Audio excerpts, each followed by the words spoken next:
लंबी टांगों वाली गाय और मगरमच्छ पर हमला। एक बहुत ही दुष्ट मगरमच्छ पानी के तालाब में रहा करता था।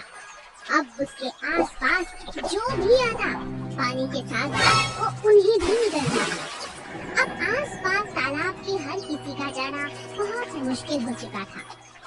एक दिन गैया के दो छोटे छोटे बच्चे वहाँ आसपास खेल रहे थे। मगरमच्छ की नजर दोनों गैयों के बच्चों पर थी। आज तो ये गाय के बच्चे ऐसे यहाँ पर खेल रहे हैं जैसे इन्हें किसी बात का पता ही नहीं। जानते नहीं, थोड़ा और करीब आएंगे तो इन्हें निगल जाऊंगा और आज का भोजन मेरा पूरा हो जाएगा। और लगता है गैया भी इधर उधर लापरवाह होकर घूम रही है। मौका बहुत अच्छा है। थोड़ी ही देर में एक बच्चे को मगरमच्छ अपने मुंह में खींच लेता है और खा जाता है। दूसरा बच्चा भागता हुआ अपनी माँ के पास जाता है।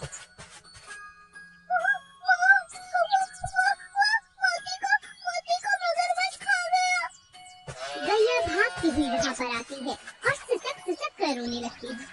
मैंने मना किया था ना, यहाँ मत खेलो, यहाँ दुष्ट मगरमच्छ है। चलो यहाँ से, नहीं तो ये हमें भी खा जाएगा। गैया रोते हुए अपने बच्चे को वहाँ से लेकर चली जाती है, मगर अब वो दिन रात अपने बच्चे की याद में रोने लगी। मेरा बच्चा, मुझे उस मगरमच्छ से बदला लेना है। आज उसने मेरा बच्चा खाया है, कल वो किसी और का खाएगा। इसी तरह गांव के हर बच्चे को खा जाएगा। कब से लोग उससे परेशान हैं। आज अपने बच्चे को खोकर मुझे इस बात का एहसास हुआ है कि उस मगरमच्छ का मर जाना बहुत जरूरी है। मुझे देवी माँ की आराधना करनी होगी। गैया देवी माँ की आराधना करती है और एक दिन उसे इस बात का वरदान मिलता है कि उसकी टांगें लंबी और मजबूत हो जाएंगी। गैया अपनी लंबी टांगों की मदद लेकर तालाब के पास जाती है। उसकी लंबी टांगों को मगरमच्छ देख ही नहीं पाता, लेकिन मगरमच्छ को गैया बड़े आराम से देख लेती है और उसका शिकार कर लेती है। उस पर एक बड़ा सा जाल डाल देती है और उसे पकड़कर तालाब से बाहर ले आती है। तुम्हारे कारण पूरा गांव परेशान था। आज मैं तुम्हें नहीं छोड़ूंगी। मुझे माफ कर दो, माफ कर दो। मगरमच्छ गुहार लगाता है, मदद की मांग करता है, मगर गैया नहीं सुनती। वो उसे एक पेड़ से लटका देती है। मगरमच्छ 2 दिन के अंदर अंदर वहाँ लटका लटका खत्म हो जाता है।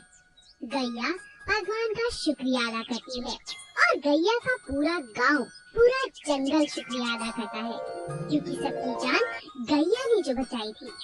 गैया सबसे कहती है, अपने बच्चे को खोने के बाद मुझे दूसरों के दुख का एहसास हुआ।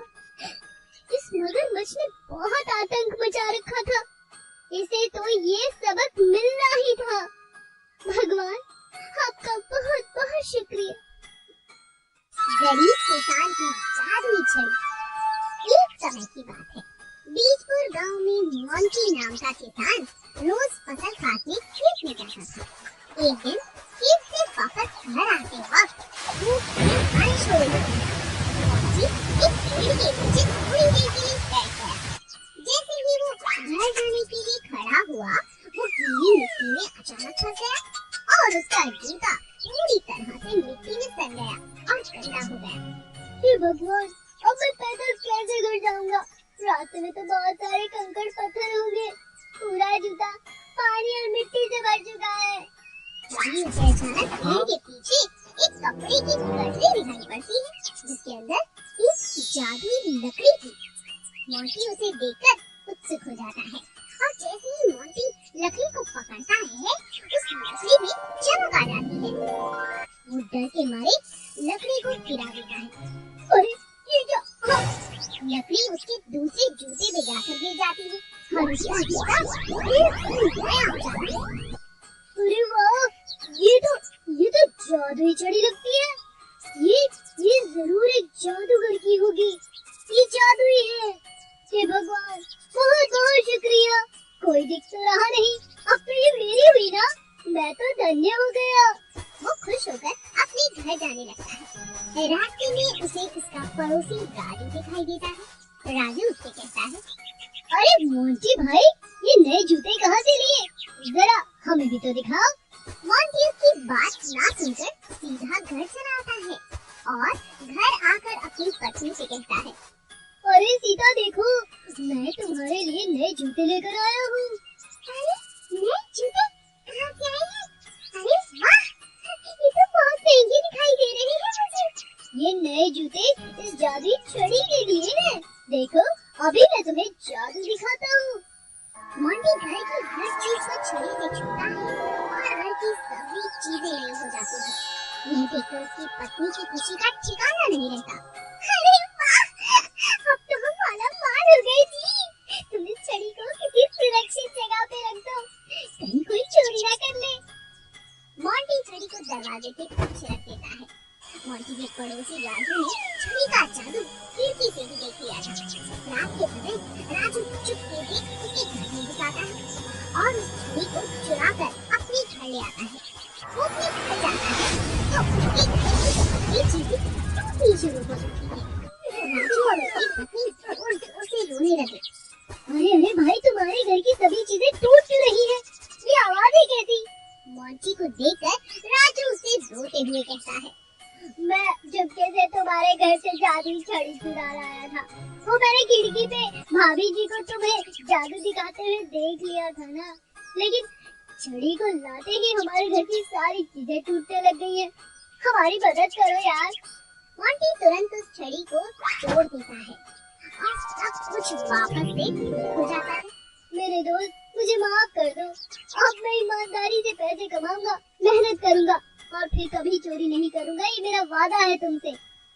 दोनों दोस्त आपस में गले लग जाते हैं और ये वादा करते हैं कि कभी किसी जादुई चीज पर भरोसा किए बिना अपनी मेहनत पर भरोसा करके जिंदगी में आगे बढ़ेंगे। जादुई बैंगन। कौशल्या भगवान में बहुत आस्था रखती थी।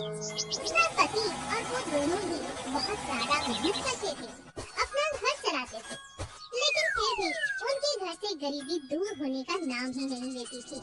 उसकी सास इतनी बीमार रहती थी कि सारा पैसा उनकी दवाई और खर्च में ही खत्म हो जाया करता था। माँ जी का इलाज इतना महंगा हो चुका है कि अब जितने भी पैसे आते हैं सभी दवाई में लग जाते हैं। बच्चों की फीस, यूनिफॉर्म और इनका खर्चा उठाने के लिए और पैसे की जरूरत है जी। मैं सोच रही हूँ घर में एक सिलाई मशीन और लगा लेती हूँ।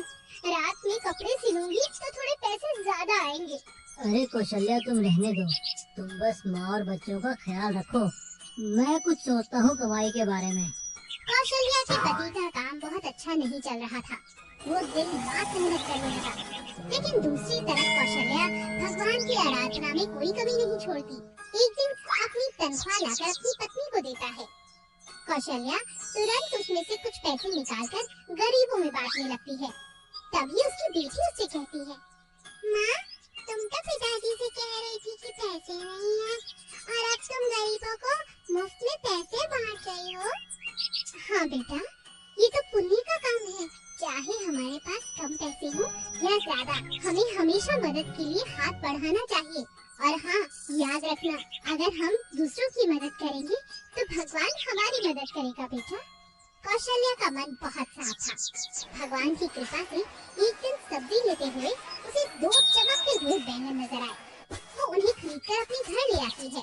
कौशल्या जैसे ही दरवाजे के अंदर घुसती है, उसके दोनों बच्चे लड़ते हुए नजर आते हैं।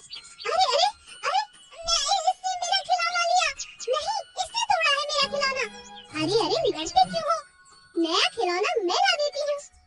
इतना कहते ही अचानक ढेरों नए खिलौने उनके घर में आ जाते हैं। यह देखकर सब हैरान रह जाते हैं। माँ, ये बैंगन क्या जादुई है? इनके आते ही खिलौने में आ गए। हाँ, ऐसा है क्या? काश जादुई बैंगन मेरी सास की बीमारी ठीक हो जाए।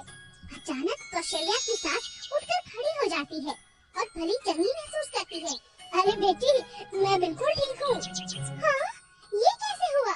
अब धीरे धीरे वो जो ही मांगती थी बैंगन उसे दे दिया करता था। माँ, हम तो बहुत पैसे वाले हो गए। देखो ना, अब तो नया घर है, नई गाड़ी। अब तो तुम्हें कोई परेशानी नहीं है माँ। हाँ, लेकिन अब हमें इस जादुई बैंगन से हर रोज कुछ ना कुछ नहीं मांगना है, बल्कि जो हमारे साथ है और हमारे पास है उसको लोगों से बांटना है, लोगों की मदद करनी है, ताकि उनके जीवन में भी खुशहाली आ सके। मैंने कहा था ना, अगर हम लोगों की मदद करेंगे तो भगवान भी हमारी मदद करेगा। हाँ माँ, तुमने ठीक कहा था। अब कौशल्या अपने परिवार के साथ खुशी खुशी